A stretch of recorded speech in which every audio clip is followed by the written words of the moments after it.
pada pertemuan kali ini kita bakal membahasnya materi yang udah aku share. Materi 5 itu kan ya tentang 3D dan fungsi keyboard. Jadi kalau semisal kalian udah ngoding yang aku kasih itu, nah kan kayak gini nih. Dia ada fungsi display yang mana dia bakalan nyetak menggunakan GL Quads. Terus nanti objeknya yang dihasilkan bakal kita kontrol dengan fungsi keyboard gitu kan, bisa kita translasi sama kita rotasi. Nah, untuk GL Quad sendiri itu kurang lebih sama lah kayak GL Polygon. Bedanya cuma si quads ini kan namanya aja quad, berarti 4 gitu kan ya. Berarti nanti uh, kalau ini sebenarnya sih kalau nggak salah bikin n-nya aja satu itu udah bisa. Jadi kalau misalnya ini aku hapus gitu kan, aku komen aja deh. Kita lihat dulu hasilnya. Nanti kalau beda kalian nggak tahu nanti.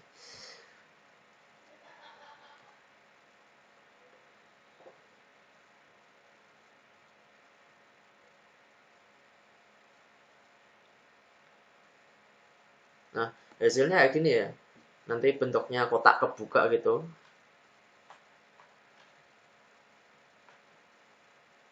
Ya, kurang lebih gini lah ya. Nah, kalau semisalnya ini kita komen, bikinnya harusnya sih mau.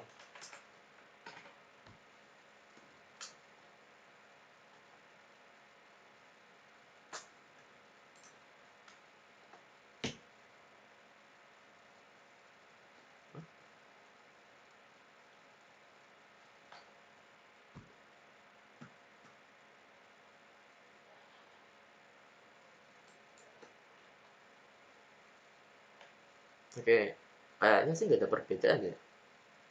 Bagian dalamnya masih ada kan. Masih ada. Ya, oke. Jadi seperti yang kalian lihat, kalau aku komen itu nggak ada bedanya sama aku nggak komen. Jadi emang GL Quad tuh kayak gini. Kalau misalnya kalian GL bikin n-nya satu aja di awal sini, GL bikin terus akhirnya di bawah sendiri gitu kan, GL n itu nanti bakalan mencari vertex 4 terdekat. Jadi kayak dibagi-bagi per segmen itu ada 4 titik gitu. Dia bakal bentuk kotak sesuai dengan vertex 4 pertama yang ditemuin. Terus 4 vertex selanjutnya, 4 vertex selanjutnya.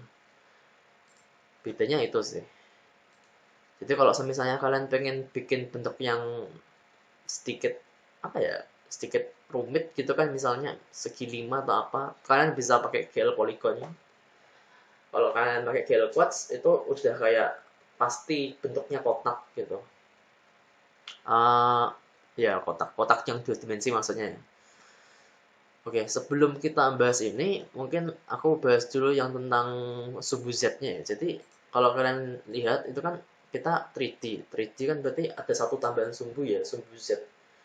Kalau kemarin waktu dua dimensi, kita pakainya vertex 2F, karena emang isinya cuma 2 gitu kan, X, Y. Sekarang tambahan satu Z. Jadi, jadi 3 gitu maksudnya. Jadi 3 isinya juga ada 3. 3F ada 3 isinya. Nah, eh, sumbu Z sendiri itu bakal mengatur depan belakang. Kalau aku bisa bilang secara harfiahnya gitu. Jadi kalau sumbu X itu kan gini ya, kanan kiri. Kalau Y atas bawah. Kalau Z nanti kan ini depan belakang gitu kan ya. Jadi semisal kalau semisalnya titiknya yang aku pingin itu ada di sini, ada di sini, depan sendiri gini kan ya, anggap aja ini 000 gitu. Nah, terus dari titik ini aku pengen ke belakang, pengen ke sini gitu kan, berarti Z-nya nanti berkurang, diminusin, jadi dari 0 ke -1 gitu semisal. X-nya 0, Y-nya 0, Z-nya jadi -1. Jadi seperti yang kalian dengar barusan, bisa dikatakan kalau semakin Z-nya mendekati layar atau maju gitu kan, nanti Z-nya tambah. Tapi kalau dia semakin ke belakang, semakin menjauhi layar, itu nanti jadi minus ke belakang gitu kan. Sama halnya kayak X sama Y. Sumbu X, sumbu Y itu kalau kalian ke kiri kan tambah minus, kalau ke kanan berarti tambah plus gitu. Kalau yang Y ya sama, berarti semakin tinggi, semakin ke atas berarti semakin tambah, semakin plus. Kalau semakin ke bawah, semakin turun berarti semakin diminusin gitu kan. Nah, terus dengan adanya sumbu tambahan ini, translasi kayak tadi, kalau rotasi juga ikutan. Jadi kalau rotasi biasanya kemarin kan kalian cuma acuannya 2 sumbu gitu kan ya. Kalau rotasi berdasarkan sumbu Y, berarti kan kayak gini, muternya tergantung minus sama plus. Kalau kalian pakai sumbu Y nanti muternya kayak gini. Ini entah ini plus minus ya. Kalian ini kalau kiri kan harusnya minus sih. Arah jarum jam itu kanan ya. Nah, kalau sesuai arah jarum jam berarti plus. Kalau yang berlawanan arah jarum jam berarti minus. Kalau semisalnya kita pakai sumbu X, nanti kan kayak gini. Dia muternya kayak gini. Gitu ya. Nah, kalau semisalnya kita pakainya sumbu Z, berarti kan sumbu Z yang ini nih. Ya, anggap aja gitu lurus gitu lah ya. Dia berarti muternya nanti ya begitulah ya. Jadi kalau yang apa namanya, kalau Z, Z, X dulu deh. X dulu nanti muternya nanti kayak gini. Aku reset dulu aja.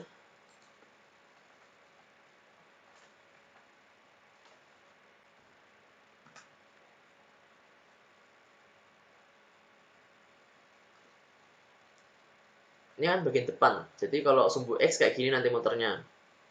Ini sumbu X. Kalau sumbu Y, dia muternya gini. Kalau berdasarkan sumbu Y gitu kan acuannya.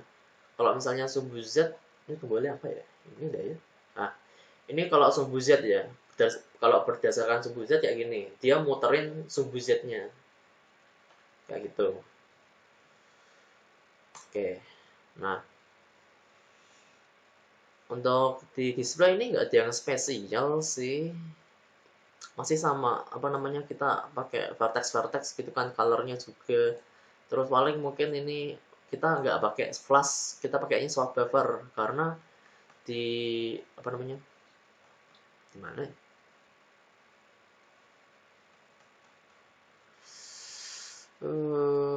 Nah, di mainnya kita pakainya double bukan single. Kalau single pakainya flash, kalau apa namanya, kalau double kita pakainya swap buffer. Jadi kenapa double? Karena dianggapnya double itu berarti ada 2 layer gitu. Ada layer ini sama layer yang kedua tuh layer putih contohnya. Jadi waktu kita gambar, misalnya kita mau gambar kubus ini, itu bakal di hidden. Jadi yang dimunculin tuh layer yang kita nggak lagi gambar. Nah, setelah kita gambar selesai, di background tuh nggak kelihatan, terus kita swap buffer, akhirnya mereka ditukar set kayak gini. Jadi yang awalnya kita gambar tadi ditampilin, terus yang layar sebelumnya ditaruh di belakang biar nggak kelihatan gitu kan. Kira-kira gitu swap buffer. Terus di sini yang beda ya, ini sama lah ya, kalau mau pakai fungsi display berarti panggil aja display function, kalau butuh fungsi keyboard berarti panggil aja keyboard function. Reset juga sama. Ini kalau reset itu sesuai namanya, jadi fungsi yang digunakan untuk mengatur ukuran gitu kan, ukuran yang ada di window ini. Dia itu bakal menyesuaikan isi objek ini dengan layar, terlepas dari posisi, tergantung kamu nyetingnya sih. Jadi di sini kan ada tuh mana tuh yang reset, ukuran di sini yang buat fungsi resetnya. Dia bakal ngecek tingginya seberapa gitu kan. Kalau tingginya 0 berarti anggap aja 1, biar nggak dibagi sama 0 gitu. Di sini ada load identity, ini biar ngereset gitu kan, dibakali identitas. Yang penting ini si perspektif ini. Jadi si lebar per tinggi ini buat aspek rasionya. Aspek rasio kan kayak ini apa namanya, ukuran window kan 800 600 gitu kan, mungkin 4 kali 3 gitu ya, 43, terus mungkin kayak 16:9 gitu kan. Nah, kurang lebih kayak gitu. Jadi semisal ini kalau ternyata perspektifnya kita ubah jadi 10 mungkin ya.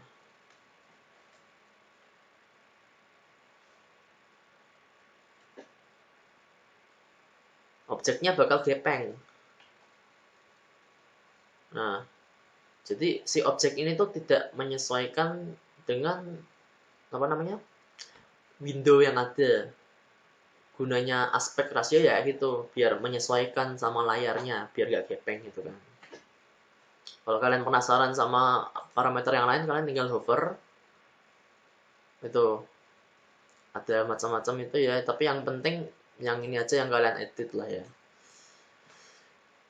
Terus ada fungsi keyboard. Fungsi keyboard kita bakalan ada 3 parameter, harus 3. Mungkin nanti ada lebih, itu berarti tambahan kalian sendiri. Tapi yang penting ada 3 ini. Yang 2 ini integer ini tuh kalian gak usah pikirin. Yang pasti yang penting adalah si char ini. Jadi si key ini bakal kita pakai buat pengecekan kondisi di switch. Kalau kita mencet W atau D atau semacamnya gitu kan, mungkin kayak mencet titik koma, petik gitu. Tapi nggak bisa kalau misalnya mau enter dan lain-lain ya. Itu butuh apa namanya, butuh apa namanya, fungsi khusus atau apa gitu, yang udah dijelasin di video YouTube yang di atas itu. Kalian bisa pakai itu. Nah, kalau yang ini kan contohnya WASD yang normal aja lah ya. Ya gitulah intinya. Switchcase kan kalian kalau ngapain nanti, kalau mencet kalau ternyata dia mencetnya ini, dia ngapain gitu kan. Habis itu jangan lupa di break. Nah, ini kenapa nggak dikasih break dan ada isinya, kenapa kok kosongan gitu kan.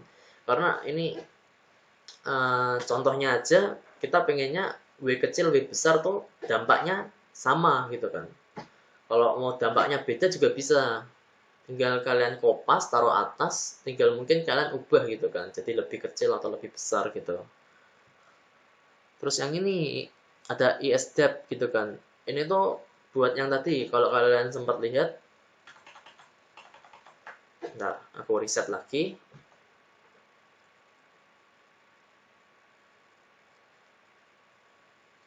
Nah, jadi kalau kalian lihat kan sempat kayak tembus pandang gini. Nah, ini gunanya ESDAP. Si depth ini kayak apa ya, depth itu Indonesianya kedalaman kayaknya sih. Jadi kalau kalian pernah main game The Sims gitu kan, kalian bisa lihat bagian dalamnya meskipun kalian ada di luar gitu kan, kayak temboknya tembus pandang gitu, kurang lebih kayak gitu. Nah, di sini ini yang ngasih core-nya, dan aku sebenarnya sih gak suka kayak gini sih, karena ini rada mengganggu logika aku. Kan harusnya gini biasanya ya, disama dengan ini 1 atau 0 gitu. Nah, tapi berhubung ini OpenGL gitu kan, logikanya tuh rada gimana gitu. Jadi kalian bisa lebih lebih ngaco, nggak sesuai ketentuan pada umumnya gitu. Jadi sini intinya tuh dia ngecek dia tuh 1 atau enggak gitu kan. Kalau enggak berarti di disable. Kalau ternyata dia 1, dia enable. Atau kalian kalau misalnya rada bingung soal ini, kalian juga bisa sih sama dengan 1 gitu kan, atau tidak sama dengan 1, itu juga bisa. Soalnya di sini kita deklarasiinnya dia tuh integer. Kalau kalian dulu belajar kan, yang bisa ditanyain di if kan boolean ya. Kalaupun mau pakai integer kan harusnya dicek gitu kan, apakah integer ini tuh sama dengan ini atau lebih besar kah? Biasanya gitu kan. Nah, berhubung kita pakai integer jadinya kayak gitu tadi bisa, cuma khusus di pemrograman yang ini yang OpenCL. Terus apa ya, kayak sama di inisialisasinya si depth-nya nanti dikasih nilai 1. Terus kita harus enable juga yang depth ini buat ngasilin tadi gitu kan. Sisanya sama sih, sama ini mungkin ya. Jadi kalau si isDepth-nya ini ternyata udah bukan 1 lagi, berarti kayak ketukar sama pixel lain gitu kan. Nanti bakalan di reset, di clear gitu depth buffernya. Jadi maksudku apa, ketukar sama pixel tuh gimana? Jadi si depth ini sendiri tuh kayak gini cara kerjanya, dia kayak ngatur tadi itu kan si kayak kedalaman gitulah ya gampangannya. Jadi anggaplah range-nya tuh 0 sampai 1. Jadi anggaplah 1 gitu. Dari 1 ini dia tuh kayak ngecek semua pixelnya.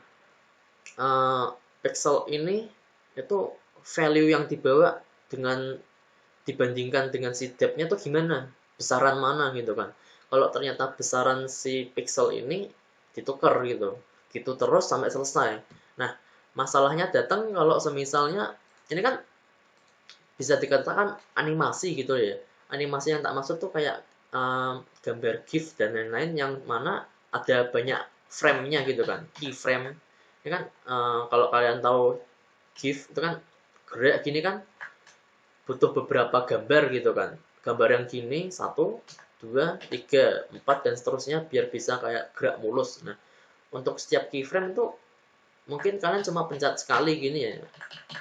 Tapi itu aslinya kayak yang diproses itu adalah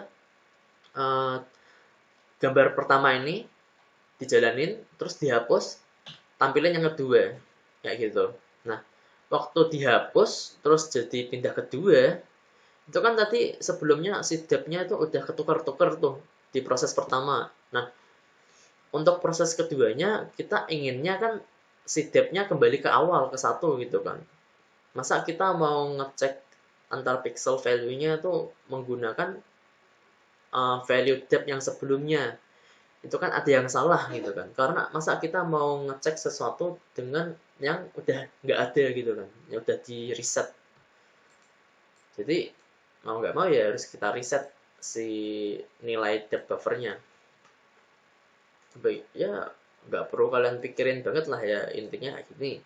Yang pasti kita kalau mau bikin objek 3D itu menggunakan GL polygon atau GL quads. Bisa juga kalian mau pakai GL triangle.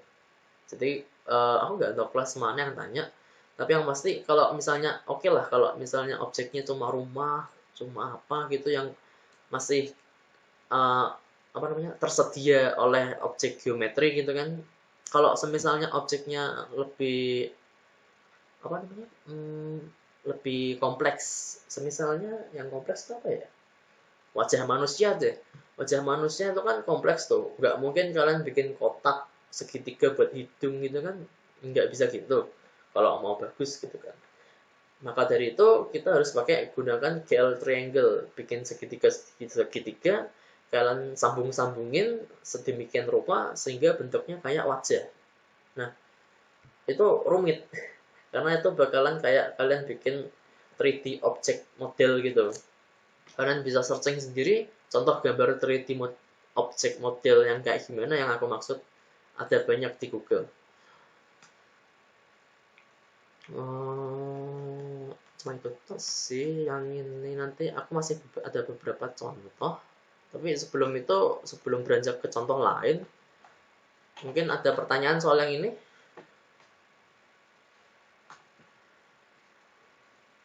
Gak ada ya, masih jelas. Oke. Itu aku kasih contoh yang lain.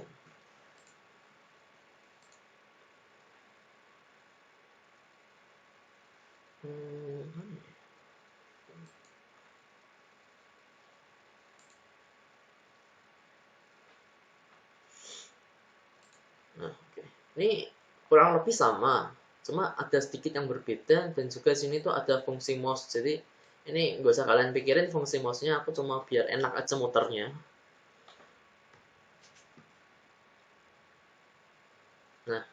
Jadi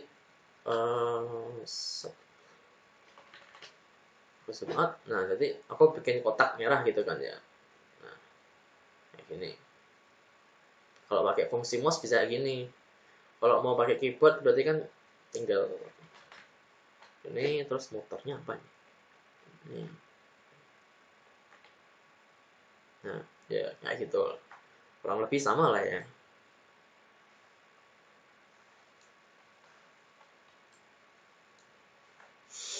Oke. Nah, bedanya apa sama sebelumnya? Yang pertama di sini aku bikinnya pakai GL Polygon. Dan juga aku cara panggilnya sendiri, aku bikin fungsi. Ini kan aku bikin fungsi sendiri namanya kotak, dia punya 6 parameter. Isinya nanti kayak gini. Dia pakai GL Polygon, bikin 6 sisi gitu kan. Karena ini 3D, kita beda sama cara bikin yang 2 dimensi yang mana objek 3D itu lebih timbul, lebih ada reliefnya. Jadi kita bikin banyak sisinya gitu loh. Kalau nggak salah sih ada GL Cube ya. Jadi sebenarnya ada sih GL Cube kalau nggak salah. Jadi itu kalian tinggal sebutin ininya, tinggal sebutin titik-titiknya nanti dapat kotak kubus gini. Jadi cuma itu nggak bisa di apa namanya, nggak bisa diotak-atik, nggak bisa lebih fleksibel gitu kan. Jadi aku lebih sukanya pakai GL Polygon sih. Nah, maka dari itu untuk menggampangkan prosesnya, aku bikin fungsi sendiri namanya kotak gitu. Yang mana kan kubus itu ada 6 sisi gitu kan. Atas bawah, kiri kanan, depan belakang, ada 6. Makanya GL poligonnya itu kan per sisi. Jadi ada 6 GL poligon. Urutannya terserah kalian sih. Nah, di sini kalian bisa lihat ada yang X plus PY bla bla bla PX gitu. Jadi XYZ itu titik awal, sedangkan PX PY PZ itu panjangnya, panjang sisinya. Kalau PX berarti kan panjangnya X, PY berarti tinggi atau panjangnya Y, PZ berarti panjangnya Z, depan belakang gitu kan. Nah, waktu manggil, aku tinggal panggil nama fungsinya, terus isiin aja ini parameternya mau kayak gimana. Kalau kayak gini berarti kan titik awalnya 0 semua, terus panjang sisi karena kubus berarti sisinya sama gitu kan, berarti panjang sisinya 10. Nah, kalau kita pakai gambar ini, itu bisa kita katakan titik awal seperti yang aku jelasin pertama, titik awal 0,0 tuh di sini semisal 0,0,0 gitu kan. Nah, ini berarti apa namanya? 000 gitu kan. Si XYZ-nya tuh sama dengan 000. Untuk panjangnya 10, R-nya 10. Terus kalau kita pengen ke sini, set gitu, seperti yang aku bilang tadi, berarti kan yang berubah ini secara sumbu X, berarti ke kanan gitu kan, ditambah panjangnya X atau sisi. Berarti 0 ditambah 10. Di sini 0 ditambah 10. Ah, langsung aja lah ya tulis 10.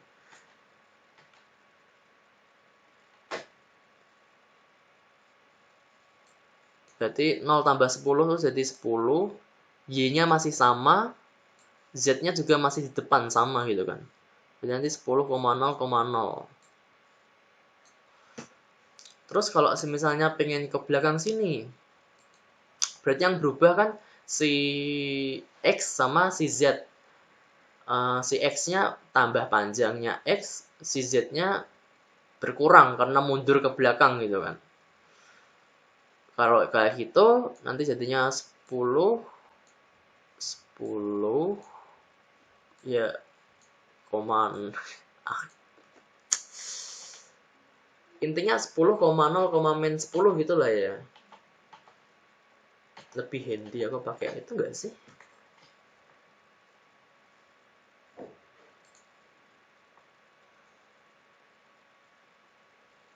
Kan wattnya lama. Benar ya, bentar.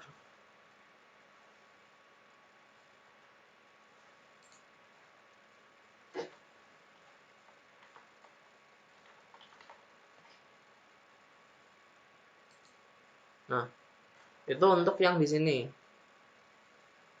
Nanti dia bakal jadi 10,0, -10 karena X-nya kan ke kanan nih, nambah panjangnya, yaitu nambah 10.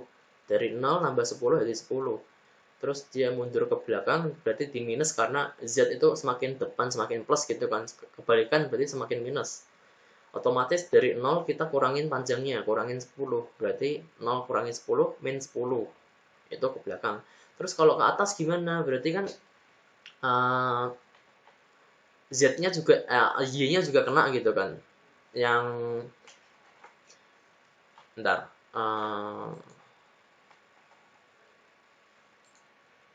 yang titik ini gitu kan, titik yang di sini itu si Y-nya juga kena, otomatis kita ke kanan, ke belakang, dan juga ke atas. Maka dari itu di sini kita X-nya ketambah 10 dari titik awal gitu kan, dari titik awal yang di bawah pojok kiri ini, X-nya ketambah 10, Y-nya naik ke atas berarti ketambah 10, Z-nya ke belakang kurang 10 gitu kan. Nah, ini kalau titik awalnya di depan di sini. Titik dari kubus itu kan banyak nih. Ada 1 2 3 4 5 6 7 8. Jadi titik awal kalian tuh ada 8 kemungkinan. Bisa di pojok kiri bawah, bisa di pojok kiri bawah yang belakang atau yang di atas, terserah kalian. Yang pasti untuk cara berpikirnya, kalau pengen ke kiri berarti kan dikurangin, kalau pengen ke bawah dikurangin, mau ke atas ditambah. Sama siapa? Tergantung sumbunya.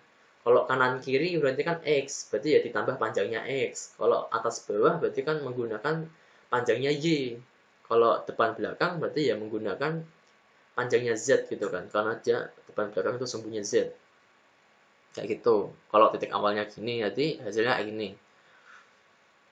Maka dari itu, rumusnya sendiri bakalan ya kurang lebih sama. Kalau misalnya sisi kanan, oh ya ngomong-ngomong ini aku pakainya titik yang di belakang bukan di depan, makanya dia bakalan ketambahan karena dia maju gitu kan. Nah di sini kalau kanan berarti kan kita pengennya mengakses sisi yang ini aja, yang kayak lebih gelap ini aja gitu kan, kotak yang di sini. Otomatis yang dipakai sisinya yang titik X-nya adalah yang 1, 2, 3, 4. Sama-sama di kanan semua gitu kan. Karena sama-sama di kanan, mereka sejajar. Berarti X-nya sama. Sama-sama ketambahan 10 gitu kan. Kalau titik awalnya di kiri. Kalau di kanan ya udah, berarti tetap situ gitu. Tetap 0. Nah, untuk X-nya bakalan sama. Kalau kanan sisinya. Terus untuk sisanya menyesuaikan. Kalau titik awalmu di bawah sini, yang ini kan 0, 0, 0 nih. Berarti yang ini Y, kalau mau ke atas berarti ditambah Y. Ini juga berarti kan sama-sama atas gitu kan. Berarti Y ditambah panjangnya Y, kalau yang ini di bawah sejajar, berarti kan Y aja gitu. Nah, bedanya depan sama belakang berarti nanti ada di Z. Z-nya tergantung, kalau titik awal kamu di sini belakang, kayak aku barusan di source code ini, berarti ini Z.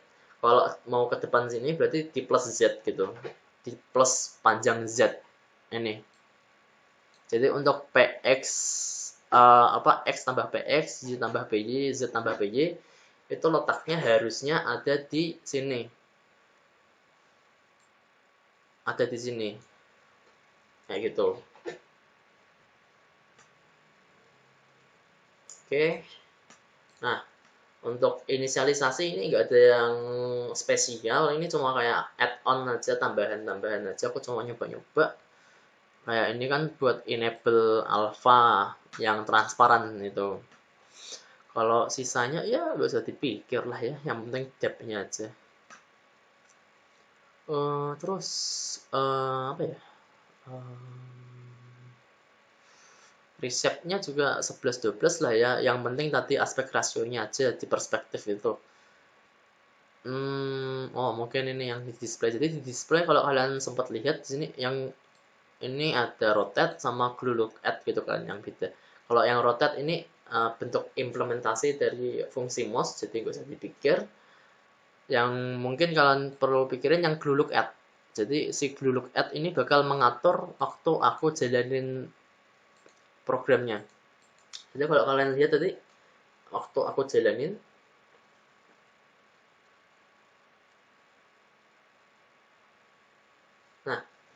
dia bakal gini gitu kan, karena aku setting glue look at-nya seperti tadi.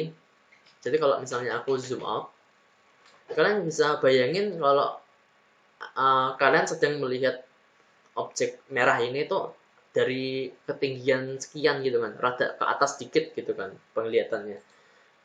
Itu karena aku setting yang di sini itu naik dikit. Ini kan XYZ gitu kan. Jadi di sini tuh ada 9 parameter. Yang 3 pertama tuh mengatur kayak mata kalian. Jadi mengatur kamera gitu. Apa? Dia bakal mengatur posisi dari mana kita melihat objeknya. Jadi kameranya sendiri tuh geser kanan kirinya seberapa tingginya, seberapa maju mundurnya gitu kan. Karena aku settingnya 10 berarti dia agak naik, karena di 3 parameter selanjutnya ini mengatur space yang mau kita lihat gitu. Jadi wilayah mana yang mau kita lihat. Kita mau lihatnya di 000. Karena tingginya 0 sedangkan tinggi kameranya 10, berarti pastinya kelihatannya kayak naik di atas dikit gitu kan. Kelihatan sisi atasnya ini. Nah, jadi untuk 3 pertama tadi itu parameter buat ngatur kamera. Terus yang 3 selanjutnya itu buat ngatur space wilayah yang mau kita lihat. Jadi meskipun wilayahnya nggak ada objek ya bisa kita lihat, tapi ya objeknya nggak ada gitu kan. Jadi mau nggak mau kalian harus tahu kalian gambar itu ada di mana gitu. Misalnya kalian gambar objeknya skalanya pakai koma gitu, terus kalian gambarnya ada di sekitar 1,5 sampai min 1,5. Ya berarti paling enggak tingginya di nolin gitu lah ya. Berarti pasti kelihatan objeknya tuh melayang di tengah gitu. Kira-kira gitu. Untuk Z sama X-nya ya kalian bisa bayangin sendiri. Terus ada 3 parameter terakhir. Ini tuh buat ngatur arah vektornya. Jadi maksudku arah tuh kayak kan ada atas bawah kiri kanan nih, depan belakang juga. Jadi kalau misalnya kalian setting Y-nya 1 kayak gini, Y-nya 1 berarti yang atas tetap atas, yang bawah tetap bawah. Kalau misalnya kasih min 1 gitu, berarti nanti objeknya bakal kebalik. Jadi yang harusnya ini atas, dia ada di bawah, dan yang bawah jadi di atas.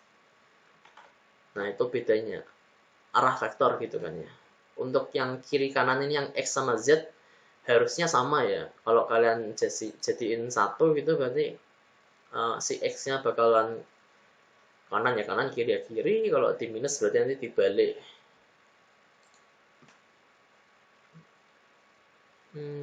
Sama ini. Kalau kalian lihat, aku pakai pop matrix push pop gitu kan. Ini buat apa? Padahal aku kan nggak ada translasi, nggak ada transformasi gitu kan, nggak ada rotasi skala.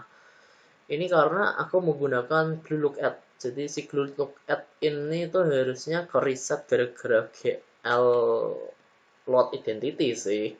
Cuma nggak tahu kenapa dia bakalan kayak gini semisal kita nggak pakai GL push pop. Kalau semisal nggak pakai, nah dia bakal, padahal tadi kan kalian kalau ingat objeknya tuh kayak di depan mata gitu kan, tapi dia tiba-tiba mundur. Terus kalau ini aku klik pakai mouse nih, nah dia kayak muter terus. Biar nggak jadi kayak gitu, makanya aku kasih push pop biar normal lagi. Setelah aku pikir-pikir, kayaknya itu gara-gara rotasi deh yang ini. Kenapa kayak look at? Coba ya bentar. Kemarin tuh aku mikirnya apa coba. Jadi anggap aja push popnya nggak ada. Terus rotasinya juga nggak ada.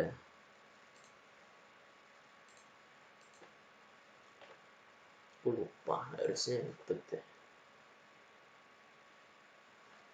Oh enggak, si apa namanya, si look at-nya juga deh, beda bagus lah. Berarti aku nggak salah ngomong.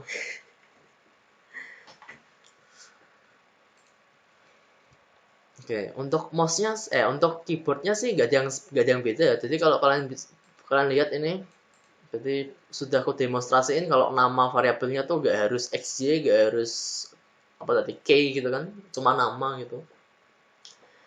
Untuk case-nya sendiri juga ya terserah sih. Jadi kalau ini yang versi yang aku bisa bilang barusan, untuk A kecil sama A besar nanti dampaknya beda.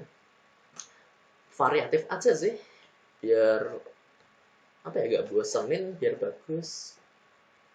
Jadi kesannya nanti kayak gini, kalau ini aku zoom out dulu bentar. Nah, kan kalau misalnya ini A kecil sama D kecil gitu kan ya. Nah, gerakannya kan cuma gini biasa. Kalau misalnya aku pakai shift, berarti kan A besar D besar. Nah, dia lebih cepat gitu kan. Coba bandingin ini sama yang ini. Nah, ada bedanya kan ini. Yang ini yang kecil, yang besar yang kayak gini. Nah,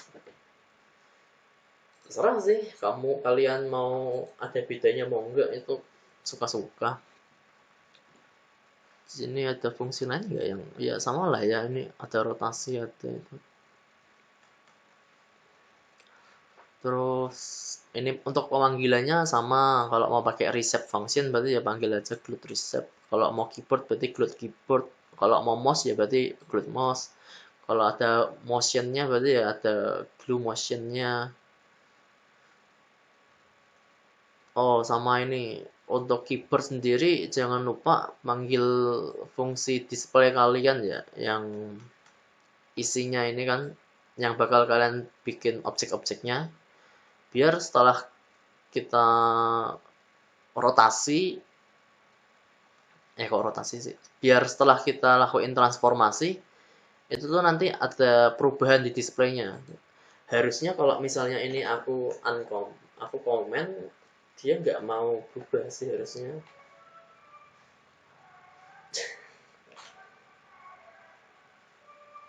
Nah, ini aku sedang memencet WASD dan juga zoom in zoom outnya nggak berpengaruh sama sekali, karena kita tidak melakukan pemanggilan ulang yang di display functionnya. Bukan display function sih, fungsi yang namanya display. Jadi kebetulan namanya display, isinya apa? Isinya ya objek yang mau kita tampilin gitu kan. Kalau misalnya tadi aku uncomment dan aku pencetin keyboard, ada hasilnya seperti itu kira-kira ya.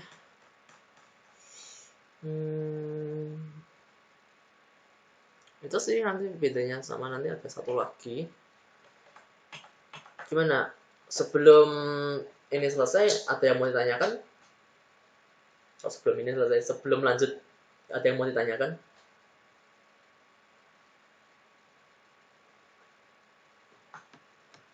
Soal contoh yang barusan atau yang sebelumnya? Oke, belum ya. Tadi kok ada penyusup, siapa nanti?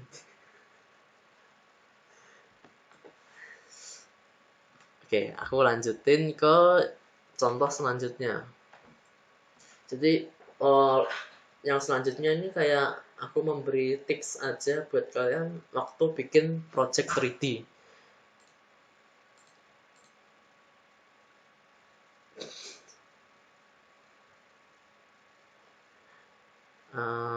Mana ya, oh ya, dia belum aku stop.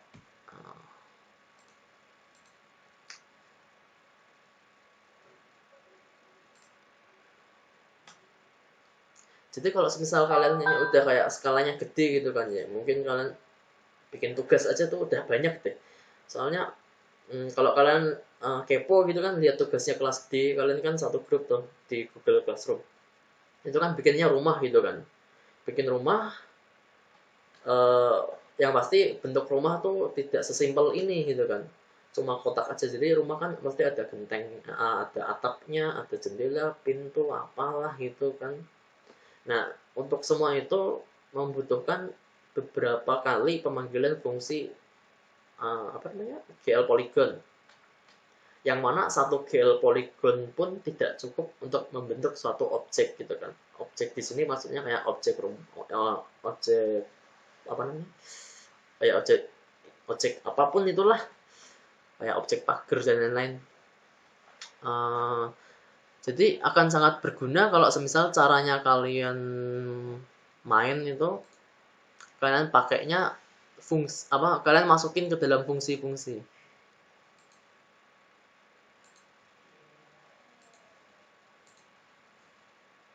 Ini kok wah ya benar-benar.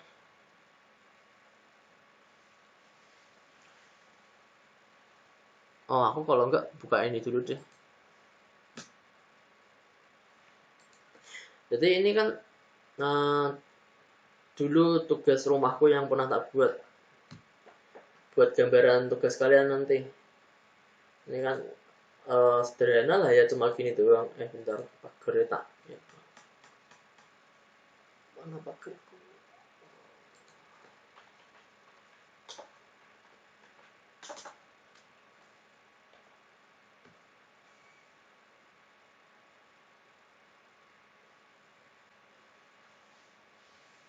Nah, ini rumah paling simpel lah ya. Kayak yang di SpongeBob itu kan ya. New normal apalah itu.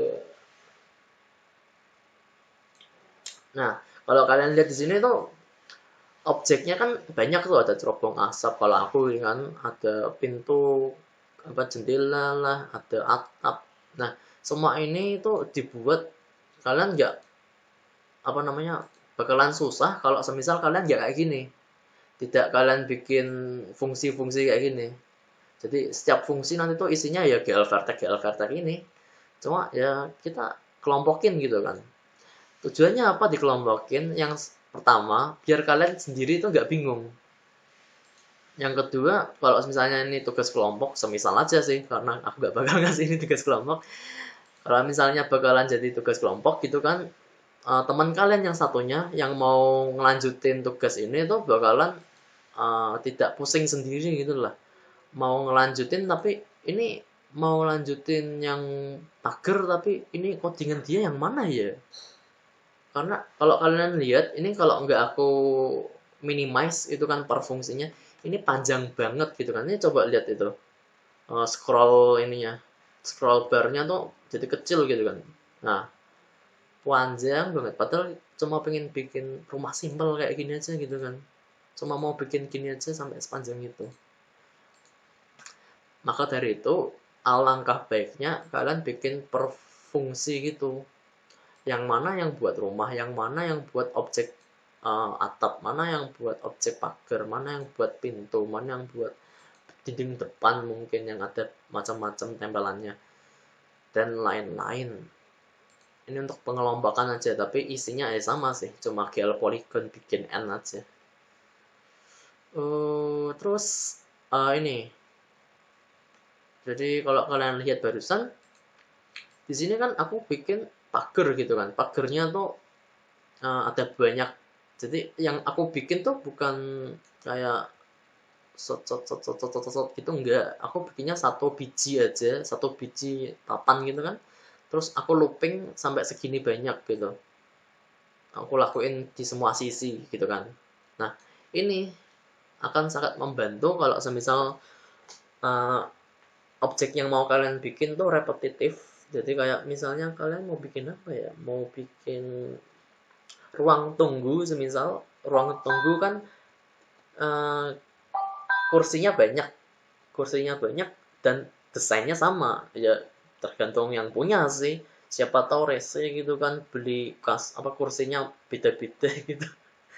Tapi normalnya kan di mana-mana kayak di bank misalnya, ruang tunggu bank itu kan kursinya sama gitu kan ya, kurang lebih sama, ada yang beda sih, tapi intinya ada yang sama banyak gitu kan kumpulannya. Untuk bikin kumpulan kursi yang sama ini lebih baik kalian bikinnya satu biji terus kalian looping. Caranya gimana? Ada beberapa cara. Yang pertama, mungkin yang versi gampangnya aja deh. Yang versi gampangnya kalian bisa kalian bisa bikin satu objek di sini gitu jadi gitu kan ya. Untuk sisanya mungkin kalian tinggal for in for sebanyak yang kalian mau. Sebanyak yang kalian mau yang mana untuk gesernya tuh kalian pakai transformasi, dikasih translasi gitu kan. Jadi panggil satu objek, di foreign, di dalam for itu manggil objek yang sama tapi ditranslasiin, digeser gitu kan. Sebanyak apa? Sebanyak panjangnya objek kalian. Jadi ntar aku zoom in bentar, terus sejajarin. Ya cukup sejajar lah bagiku. Mana tuh friends? Jadi, ups.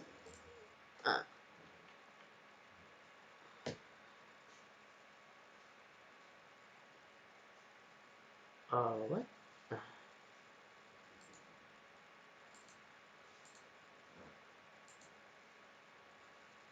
Nah, jadi aduh, ya. Nah, kalau kalian lihat di sini, ini kan aduh, apa kalau nggak gini aja deh. Mumpung di Photoshop kan bisa diputar gitu kan.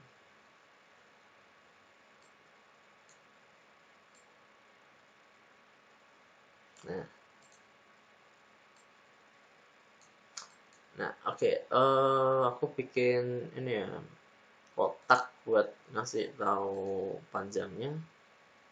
Jadi anggaplah wait.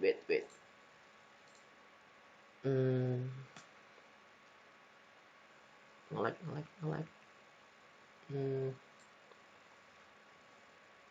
Nah, jadi panjangnya segini, sekotak hijau ini kan. Jadi kalau misalnya titik yang mau kalian bikin tuh ada di sini, titik yang ini gitu kan.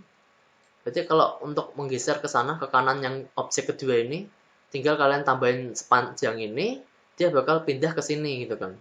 Sama halnya di pucuk ini. Kalian tinggal tambahin panjangnya, jadilah dia geser ke kanan. Nah, berarti PR-nya adalah kalian bikin satu objek, terus kalian harus tahu panjangnya berapa gitu kan. Mungkin kalian selisihin aja titik X yang di sini sama titik X yang di sana, dapatlah panjang. Terus untuk translasinya sebanyak panjang itu gitu. Untuk tiap iterasi. Itu kalau mau cara yang paling simple. Kalau mau cara yang paling efisien, nggak pakai translasi. Kita pakainya bikin fungsi sendiri. Jadi kayak gini gitu kan. Mana ya fungsinya? Sebentar. Miring kanan, miring kiri. Circle.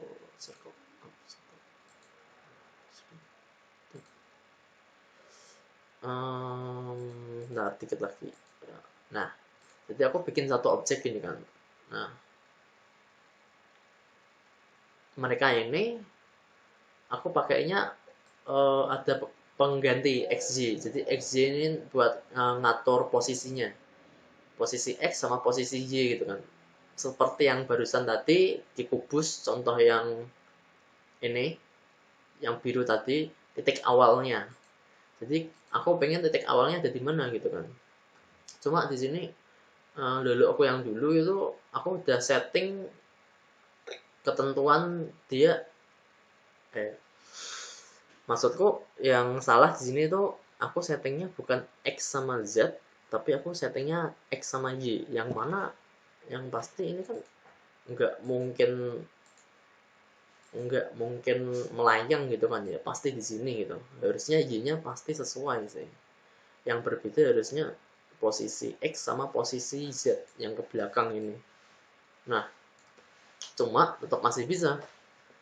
Yang pasti nanti untuk geser-gesernya sendiri dia bakal mempengaruhi parameter yang di X ini. Jadi semua yang ada di parameter GL vertex yang bagian X itu bakal ketambahan sama posisi X yang baru. Kita dapat posisi X baru itu didapat dari fungsi for. Ini kita panggil namanya what? Oh, ini anak tangga, sebentar. Nah, ini kita panggil fungsinya si friends ini dengan parameter i, 0, yang mana i itu nilainya diubah dalam for yang mana deltanya tuh 0,1, nilai perubahannya tuh sebesar 0,1. Jadi nanti kayak pertamanya 0, selanjutnya 0,1, 0,2, 0,3 dan seterusnya. Jadi ini kalau dari penjelasanku ini adalah panjang dari fansnya. Jadi yang pertama panjangnya 0 gitu kan, karena emang kita pengen bikinnya ada di pojok sini. Yang pengen kita bikin kan yang ada di sini nih, yang di pojok situ. Yang pertama. Untuk selanjutnya baru ditambahin panjangnya gitu kan, biar geser. Nah terus ini ada translate F buat apa? Kalau misalnya berhubung tadi kan aku nggak setting Z-nya tuh, karena ini for buat yang di belakang, buat yang belakang banyak ini,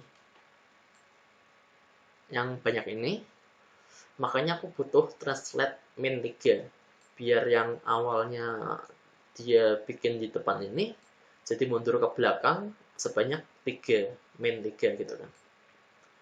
Kembali lagi, tergantung desain kalian. Kalau kalian bikin pertamanya di samping berarti ya bukan min 3 lagi. Kalau kalian bikinnya di sini berarti juga gak usah dimundurin gitu kan. Untuk rotasinya sendiri bisa juga. Kalian tinggal rotasi aja gitu kan. Terus kalian taruh di sini. Nah, untuk rotasinya sendiri kalian hati-hati ya, seperti yang contoh soalnya kelas D itu rotasinya tuh bisa di tengah. Tuh rotasinya caranya kalian harus pindahin objeknya di titik titik apa namanya? Titik pusat. Nah, setelah objek di titik pusat, kalian rotasi, terus habis setelah rotasi kalian balikin ke posisi semula. Biar waktu biar waktu dirotasi tuh dia ngerotasinya nggak aneh gitu. Karena kalau semisal kalian bayangannya dari sini kalian putar gitu jadi di sebelah sini itu nggak bisa, karena dia mutarnya tuh tidak di tengah sumbunya kayak gitu. Bisa aja mutarnya di sini gitu kan, di sana. Nah dalam kasusku kayak gitu, waktu aku putar dia ada di sini, maka dari itu aku akalin aja karena males mikir. Setelah aku rotasi aku translasi kayak gitu juga bisa. Cuma ini waktu translasinya aku bakal nyoba cukup nggak gitu kan, kira-kira gitu.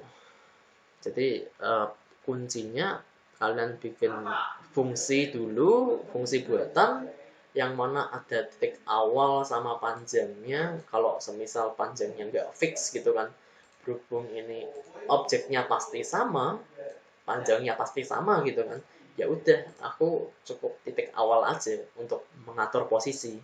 Untuk panjangnya ya tetap aja, jadi ini tidak diperlukan. Maka dari itu aku cuma XZ yang harusnya XZ, karena Y-nya pasti sama gitu kan, ada di situ terus nggak pernah di atas bawah. Nah setelah bikin satu fungsi jadi, dia bakalan kita panggil di fungsi lain yang mana kita looping pakai for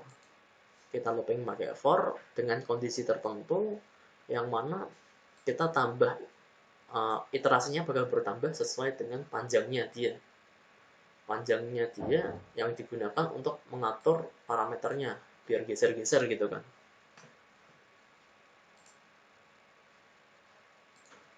Ya itu.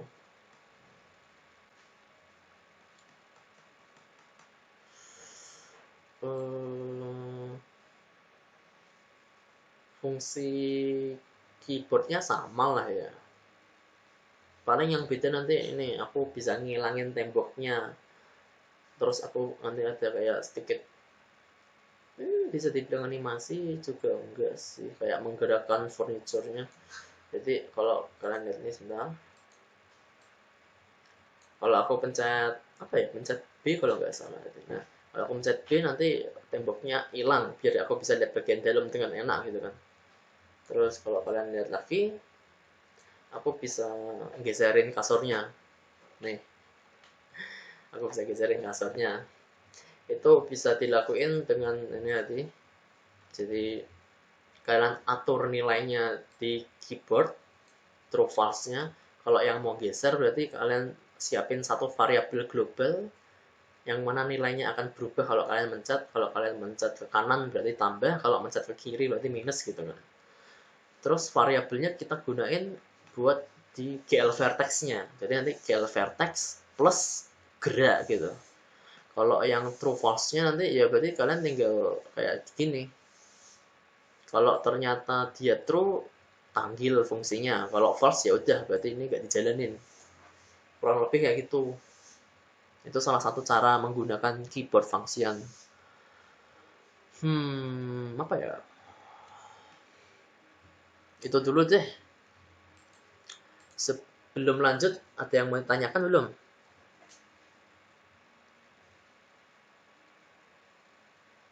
Gimana? Belum. Oke. Wah, pada mengerti semua. Keren, keren. Terus aku kasih tips buat objek 3D. Kalau semisal kalian nggak pakai lighting gitu kan, pencahayaan. Kalau misalnya kalian nggak pakai pencahayaan, alangkah baiknya objeknya tuh berdasarkan dua warna yang senada. Jadi kalau kalian lihat cerobong asap ini senada sih, cuma aku bikin satunya lebih gelap, yang satu lebih terang gitu kan. Biar apa? Biar aku tahu itu bentuk objeknya seperti apa. Jadi kalau kalian lihat apa namanya, kasurku, coba lihat tuh kan, warnanya putih banget, nggak ada bedanya sama ini warnanya coklat banget gitu kan, tidak ada bedanya sisi kanan, atas, bawah, kiri, apapun itu. Kalau misalnya aku lihatnya kayak gini, bentuknya nggak bisa dibayangin. Ini coba lihat, ini itu hampir nyaris kayak garis lurus gitu kan. Ya kalian ngerti lah poinku ya. Kalau misalnya kalian nggak ngasih warna pembeda, nanti dia tuh kayak otak kita tuh susah bedain. Kayak ini kan misal ini kalau pagarnya nggak aku kasih mana yang terang mana yang gelap, kita bakal susah mikirnya ini tuh mana sisinya, bentuknya gimana sih gitu kan. Buat mikirinnya tuh susah.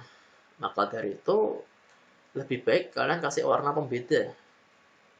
Contohnya aja kayak lagi kayak si apa namanya, gentengku. Ini kan ada pembeda warnanya nih, yang atas gelap, yang depannya rada gimana. Kalau kalian lihat kan ini kesannya kayak ada lightingnya, padahal ya enggak, itu cuma warna aku bedain aja. Jadi ada bedanya, kita bisa enjoy lah, matanya bisa bedain, oh ini yang sisi ini, yang itu tuh maksudnya sisi yang depan gitu, yang bagian bawah juga ada bedanya gitu kan. Jadi mata kita bisa bedain kayak gitu kurang lebih. Nah, terus ada satu lagi, sama ya ini kan harusnya cuma aku close ya. Aku close tenan ya. Bentar. Ini sih harusnya. Ya ini. Ya.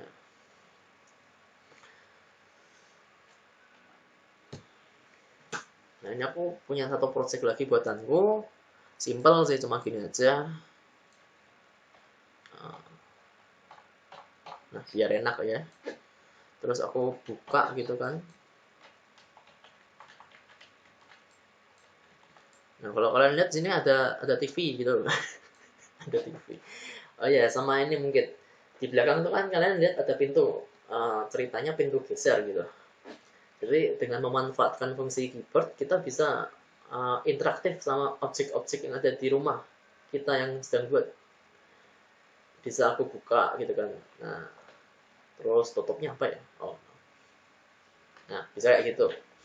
Terus sama TV, TV apa ya ini kan?